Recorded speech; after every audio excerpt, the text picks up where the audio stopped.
Hello दोस्तों, हमारे YouTube channel NTR 007 में आपका स्वागत है। दोस्तों, आज हम आपके लिए लेकर आए हैं राजपूत वंशों का इतिहास। इससे पहले हमने आपके लिए एक वीडियो अपलोड किया था राजपूत वंश के बारे में, जो कि बहुत ही महत्वपूर्ण है। आप सब उसको ज़रूर देखें। फ़िलहाल हम इस वीडियो को कंटिन्यू करते हैं। इसमें पहले नंबर पर है गुर्जर प्रतिहार वंश, जिसके संस्थापक नागभट्ट प्रथम हैं, जिन्होंने अपनी राजधानी उज्जैन को बनाया है। साम्राज्य विस्तार, इनका साम्राज्य विस्तार गुजरात से दक्षिण पश्चिम राजस्थान तक फैला हुआ था। नागभट्ट प्रथम, जो कि गुर्जर प्रतिहार वंश के संस्थापक हैं, इन्होंने अरबों के आक्रमण को असफल किया। इसका प्रमाण ग्वालियर अभिलेख में मिलता है। प्रतिहार वंश के राजा वत्सराज, इन्हीं के समय त्रिपक्षीय संघर्ष शुरू हुआ। इस युद्ध में वत्सराज ने धर्मपाल को पराजित किया और कन्नौज को जीता, तथा नागभट्ट द्वितीय, जिन्होंने अपनी राजधानी उज्जैन को चेंज करके कन्नौज स्थापित किया, वही कन्नौज जो राजा वत्सराज ने धर्मपाल को पराजित करके जीता था। इस वंश के प्रतापी शासक मिहिर भोज हैं, जिन्होंने आदिवराह की उपाधि धारण की। ये भगवान विष्णु के अनुयायी थे। यह पॉइंट बहुत ही महत्वपूर्ण है। कई परीक्षाओं में पूछा जाता है कि प्रतिहार वंश के कौन से राजा हैं जिन्होंने आदिवराह की उपाधि धारण की है, तो वो मिहिर भोज हैं। इस वंश के अंतिम शासक यशपाल हैं। अगले राजपूत वंश गहड़वाल वंश या राठौर वंश। इस वंश के संस्थापक चंद्रदेव हैं। गहड़वाल वंश का साम्राज्य विस्तार राजस्थान से दिल्ली तक फैला हुआ था। इसमें कुछ प्रमुख युद्ध लड़े गए हैं। इसमें चंदावर का युद्ध, जो कि 1194 ईस्वी में राजा जयचंद और मोहम्मद गोरी के बीच हुआ, जिसमें जयचंद की पराजय हुई। दोस्तों, इसमें हम आपको एक पॉइंट और बताना चाहेंगे। संस्थापक जो कि चंद्रदेव हैं, इनकी एक पुत्री संयोगिता थी, जिसका प्रेम विवाह पृथ्वीराज चौहान तृतीय के साथ हुआ है।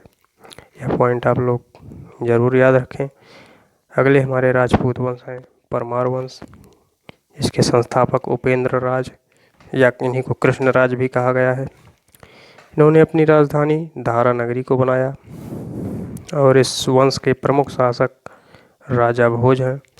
राजा भोज जो कि बहुत ही पराक्रमी और कुशल शासक हैं, जो कि बहुत ही बुद्धिमान भी हैं। राजा भोज को कविराज भी कहा गया है, क्योंकि इन्होंने कई मंत्रों जैसे आयुर्वेद, सर्वस्व, सम्रांगण, सूत्रधार आदि की रचना की है। इनको चिकित्सा, गणित, व्याकरण आदि का भी ज्ञान था। राजा भोज ने धारा नगरी में एक संस्कृत विद्यालय तथा सरस्वती मंदिर का निर्माण कराया, तथा भोपाल के नज़दीक एक भोजपुर नामक नगर की स्थापना भी करवाई। हमारे अगले राजपूत वंश चालुक्य वंश या इन्हीं को सोलंकी भी वंश भी कहते हैं। इसके संस्थापक मूलराज प्रथम हैं, जिन्होंने अपनी राजधानी अनहिलवाह को बनाया, जो कि गुजरात में स्थित है। चालुक्य वंश के राजा भीम प्रथम के समय महमूद गजनवी ने सोमनाथ मंदिर पर आक्रमण किया था। कहा जाता है गजनवी ने भारत पर 17 बार आक्रमण किया, जिसमें से भीम प्रथम के समय गजनवी ने सोमनाथ मंदिर पर आक्रमण किया। यह पॉइंट बहुत ही महत्वपूर्ण है।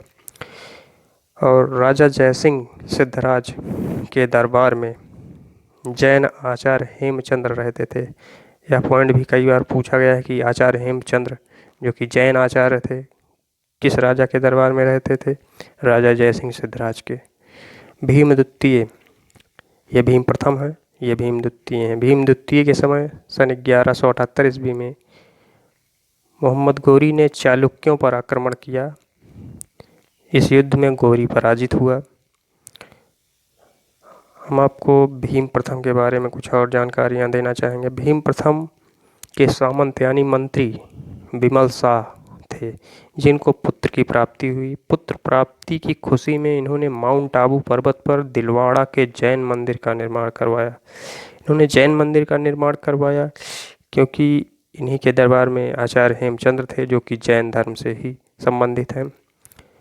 तो इससे कहा जा सकता है कि जो चालुक्य हैं या सोलंकी हैं, ये जैन धर्म में ज़्यादा विश्वास करते थे। और जयसिंह सिद्धराज, जिनके दरबार में आचार्य हेमचंद्र रहते थे, वही जयसिंह सिद्धराज, इन्होंने माउंट आबू पर अपने पूर्वजों की 7 मूर्तियों का निर्माण करवाया तथा मोढेरा के सूर्य मंदिर का निर्माण सोलंकी राजाओं के ही शासनकाल में हुआ। यह प्रश्न भी कई बार पूछा गया है कि मोढेरा के सूर्य मंदिर का निर्माण किस राजपूत वंश में किया है, तो मोढेरा के सूर्य मंदिर का निर्माण सोलंकी राजाओं के शासनकाल में हुआ। हमारे अगले राजपूत शासक हैं चौहान वंश। इसके संस्थापक वासुदेव या इन्हीं को चहमान भी कहा जाता है। चौहान से ही चहमान शब्द निकला है, जिन्होंने अपनी राजधानी अहिछत्र, जो कि अजमेर में स्थित है, को बनाया है। इसी वंश में विग्रहराज के राजकवि सोमदेव ने ललित विग्रहराज नाटक की रचना की तथा पृथ्वीराज चौहान तृतीय इस वंश के अंतिम शासक हैं, जो कि बहुत ही पराक्रमी हैं। इन्होंने तराइन का प्रथम युद्ध 1193 ईस्वी में लड़ा और 1194 में तराइन का द्वितीय युद्ध लड़ा। पृथ्वीराज चौहान तृतीय के दरबार में ही चंदबरदाई तथा जगनक जैसे महान कवि रहते थे, जिनमें से चंदबरदाई ने पृथ्वीराज रासो की रचना की तथा जगनक ने पृथ्वीराज विजय की रचना की, जिसमें राजा पृथ्वीराज चौहान तृतीय के बारे में तथा चौहान वंश के बारे में वर्णन मिलता है। हमारे अगले राजपूत वंश चंदेल वंश है, जिसके संस्थापक नन्मुख हैं। चंदेलों का शासन बुंदेलखंड जहाँ पे एक खजुराहो है, वहाँ पर चलता था। खजुराहो का विष्णु मंदिर चंदेल शासकों ने ही करवाया है।